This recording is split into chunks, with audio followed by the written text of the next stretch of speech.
मरुधरा शिक्षा संकुल के सभी प्यारे विद्यार्थियों, आज मैं बीए पार्ट फर्स्ट का फर्स्ट पेपर, इसका टॉपिक है संगम काल का वीडियो शेयर कर रहा हूँ।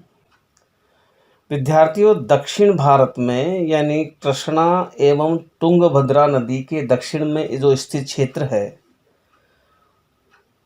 उसे प्राचीन भारत का एक कालखंड है। यह कालखंड ईसा पूर्व 3री शताब्दी से लेकर 4थी शताब्दी तक पसरा हुआ है। यह नाम संगम साहित्य पर पड़ा है। संगम साहित्य द्रविड़ साहित्यों के शुरुआती नमूने थे। विद्यार्थियों, संगम से अभिप्राय तमिल कवियों के संगम या सम्मेलन से है, जो संभवतः किन्हीं प्रमुख या राजाओं के संरक्षण में ही आयोजित होता था। 8वीं सदी ईस्वी में 3 संगमों का वर्णन मिलता है। पांड्य राजाओं द्वारा इन संगमों को शाही संरक्षण प्रदान किया गया था। विद्यार्थियों, प्रथम संगम मदुरा में आयोजित किया गया। इस संगम में देवताओं और महान संत सम्मिलित हुए, किंतु इस संगम का कोई साहित्यिक ग्रंथ उपलब्ध नहीं है। द्वितीय संगम कपाटपुरम में आयोजित किया गया था और इस संगम का तोलकाप्पियम नामक एकमात्र ग्रंथ उपलब्ध है, जो तमिल व्याकरण ग्रंथ है। तृतीय संगम भी मदुरै में हुआ। इस संगम के अधिकांश ग्रंथ नष्ट हो गए थे। इसमें से कुछ सामग्री समूह ग्रंथों या महाकाव्य के रूप में उपलब्ध है। विद्यार्थियों, संगम काल की ऐतिहासिक जानकारी के लिए जो महत्वपूर्ण स्रोत हैं वो निम्न हैं। जैसे अशोक के अभिलेखों से भी संगम काल की जानकारी प्राप्त होती है। अगस्तस जो मंदिर है दक्षिण भारत में बना हुआ, उससे भी संगम काल की ऐतिहासिक जानकारी प्राप्त होती है। आरिक मेंडू से प्राप्त जो खोज है उससे भी जानकारी प्राप्त होती है। मैग्नेस्थीज की इंडिका है, कौटिल्य का अर्थशास्त्र है, टालमी की ज्योग्राफी है और स्टोरी का पुस्तक, इन सब से संगम काल की ऐतिहासिक जानकारी प्राप्त होती है। शिल्पकद्दरम तथा मणिमेखलम संगमकालीन महाकाव्य हैं। जैसे अपने उत्तरी भारत में रामायण और महाभारत 2 महाकाव्य थे, उसी प्रकार दक्षिण भारत में तमिल भाषा के शिल्पदिक्कारम तथा मणिमेखलम संगमकालीन महाकाव्य हैं।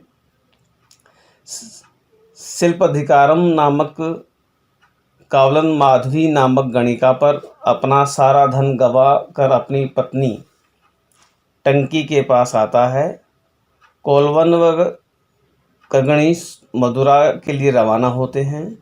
मदुरा में कोलन पर रानी की एक पायल, जिसे नुपुर कहा जाता है, चुराने का झूठा आरोप लगता है।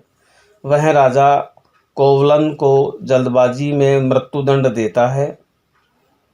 कणगी अपने पति को निर्दोष साबित करती है और निर्दोष कोलन को मृत्युदंड देने की ग्लानि में राजा की मृत्यु हो जाती है तथा कणगणी के श्राप से मदुरा जलकर राख हो जाता है।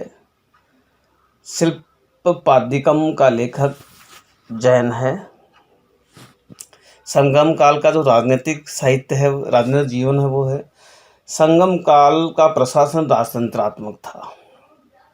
जैसे ज्ञात है कि राजतंत्र में वंशानुगत पद होता है। संगम काल में विद्यार्थियों राज्य को मंडल कहा जाता था। समस्त अधिकारी राजा में निहित थे। राजा को मन्नम, वंदनम, कावेरम इत्यादि उपाधियां दी गई थी। ये उपाधियां राजा एवं देवताओं दोनों के लिए होती थी। इसका अर्थ था कि विद्यार्थियों, संगम काल में राजा को दैवीय स्वरूप में पूजा जाता था। राजा के सर्वोच्च न्यायालय या राज्यसभा को मनरम कहा जाता था या कहते थे। राजा का जन्मदिन पेरुनल कहलाता था। राजा के दरबार को नैलब भी कहा जाता था। सेना के सेनापति को एनाडी की उपाधि दी जाती थी। सेना की अग्र टुकड़ी को तुस्सी तथा पिछली टुकड़ी को कुल्ले कहा जाता था। सेना में वेल्लाल यानी धनिक कृषक भर्ती किए जाते थे। युद्ध में मरे सैनिकों की स्मृति में पाषाण मूर्तियां बनाई जाती थी। ये वेरी वेरी इंपॉर्टेंट प्रश्न है विद्यार्थियों अगली प्रतियोगिता परीक्षाओं के लिए कि किस वंश में या किस काल में सैनिक वीरगति होने पर उसकी पाषाण की मूर्ति बनाई जाती थी। उत्तर है विद्यार्थियों संगम काल। संगम काल का सामाजिक जीवन। संगम काल में उत्तर भारत की संस्कृति के तत्वों का दक्षिण में प्रसार हुआ है। संगम काल में सामाजिक आधार पर 4 वर्ण थे। अरसर यानी शासक, अंडनार यानी ब्राह्मण, वेनिगर यानी वणिक या व्यापारी वर्ग, वेलालर यानी किसान। इस काल में भी जाति प्रथा का आधार व्यवसाय ही था। व्यवसाय का आधार विभिन्न क्षेत्रों की भौगोलिक स्थिति हुआ करती थी। तमिल क्षेत्र में ब्राह्मणों का आगमन सर्वप्रथम संगम काल में ही होता है। भूमि अधिकतर वेलाल जाति के हाथों में थी, जो कि धनी कृषक थे। शासक वर्ग भी वेलाल जाति से ही निकलता था। वेलाल के प्रमुख को वेलिर कहा जाता था, यानी प्रधानमंत्री को वेलिर कहा जाता था। खेतों में काम करने वाले मजदूरों को कडेसियर कहते थे। धार्मिक जीवन। संगम युग में दक्षिण भारत में वैदिक धर्म का आगमन हुआ। दक्षिण भारत में मुरुगन की उपासना सबसे प्राचीन थी। मुरुगन का एक नाम अन्य नाम सुब्रमण्यम भी मिलता है। बाद में सुब्रमण्यम का एकीकरण स्कंद कार्तिकेय से कर दिया गया। मुरुगन का दूसरा नाम वेलिन भी था। वेली या बर्छी प्रमुख अस्त्र था। मुरुगन का प्रतीक मुर्गा था। पहाड़ी क्षेत्र के शिकारियों पर्वत देव के रूप में मुरुगन की पूजा करते थे। मुरुगन की पत्नियों में एक कुर्वस नामक पर्वतीय जनजाति की स्त्री थी। परशुराम की माता मरियम्मा चेचक की देवी थी। विष्णु का तमिल नाम तिरुमल है। किसान मेरुडम इंद्र की पूजा करते थे। पुहार के वार्षिक उत्सव में इंद्र की विशेष पूजा होती थी। विद्यार्थियों इस संगम काल में 3 वंश रहे हैं, जिसमें पहला वंश है चेर वंश। चेर के उन क्षेत्रों पर शासन किया जो वर्तमान समय में केरल के मध्य और उत्तरी भाग तथा तमिलनाडु का कांगू क्षेत्र है। इसकी राजधानी वज्जी थी। पश्चिमी तट मुसिरी और टोडी के बंदरगाह उसके नियंत्रण में थे।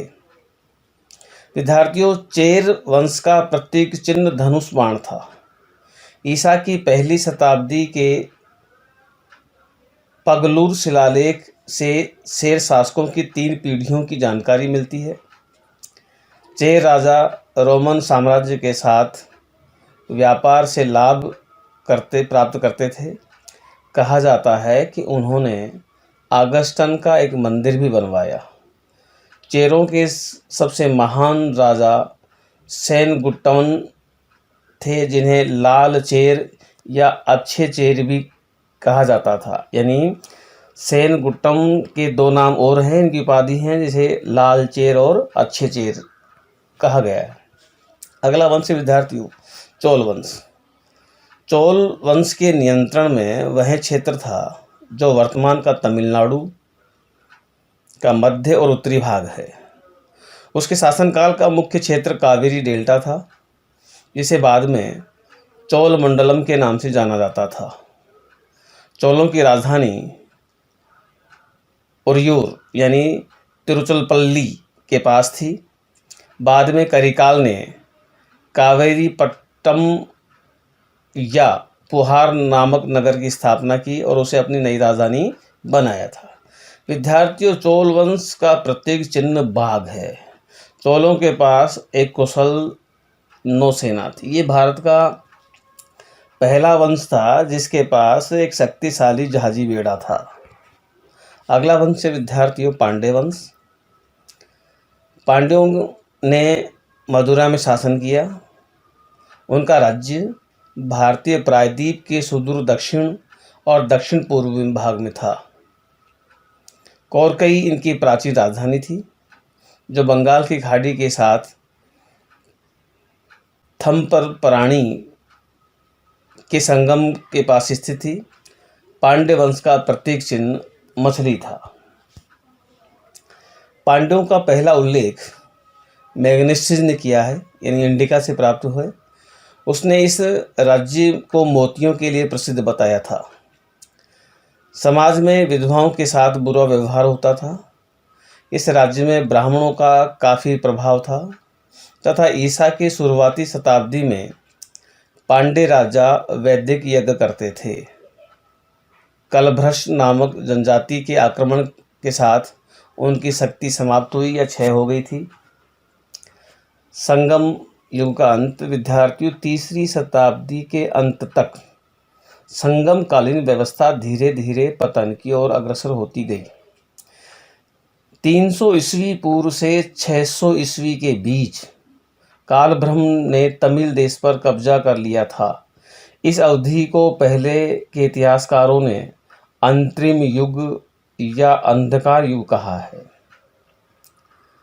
कल्विन नामक संगम युग का अंतिम ज्ञात पांड्य राजा था, यानी चाहे संगम युग का हो चाहे वो पांड्य वंश का हो, अंतिम राजा का नाम था नल्लीव कोडन। संगमकालीन प्रशासनिक व्यवस्था विद्यार्थियों संगम काल में राजा की सभा को अवई कहा जाता था। जैसे वर्तमान में या मौर्य काल में राजा की सहायता के लिए मंत्री परिषद नामक संस्था होती थी, उसी प्रकार से मंत्री परिषद नामक संस्था को संगम काल में अवई कहा गया है। शासन रोड की उपाधि या शासक की उपाधि थी मुद्दीन ओनर होती थी। राजा का जन्मदिन पेरुनाल, जिसे महान दिवस के रूप में मनाया जाता था। राजा को शासन कार्य करने के लिए मुख्य रूप से 5 समिति बनाई गई थी, जो राजा को समय समय पर सलाह देती थी। विद्यार्थी ये 5 समिति निम्न हैं, यानी मंत्री परिषद में पहला आदमी था पुरोहित, सेनापति, दूत, जासूस और राजा ही राज्यसभा का सर्वोच्च न्यायाधीश होता था या न्यायालय होता था। विद्यार्थियों संगम युगीन कुल 5 संघ के रूप में विभाजित था। वो हैं मंडलम, यानी राज्य, अर्थात राज्य को मंडलम कहा गया है। कई मंडलम नाडु में विभाजित थे। नाडु का अर्थ जिला है। उसी प्रकार से जिले कुर्रम अथवा नगर में विभाजित थे। कोट्टम अर्थात गांवों का समूह, और सबसे छोटी इकाई थी उर, जिसे गांव कहा गया है या वर्तमान में जिसे अपन गांव कहते हैं उसे गांव में उर कहा जाता था। सेना के कप्तान को एनाडी की उपाधि दी जाती थी। वीरों की स्मृति में सिलाई स्थापना नाडुकुल होती थी। युद्ध में मरे सैनिकों की स्मृति में पाषाण मूर्तियों या स्तंभ बनाए जाते थे। संगम युग में चतुर्णी सेना थी, यानी 4 भागों में सेना बटी हुई थी। पहला है पैदल सैनिक, दूसरे हैं अस्थि सेना, अश्व सेना और रथी सेना।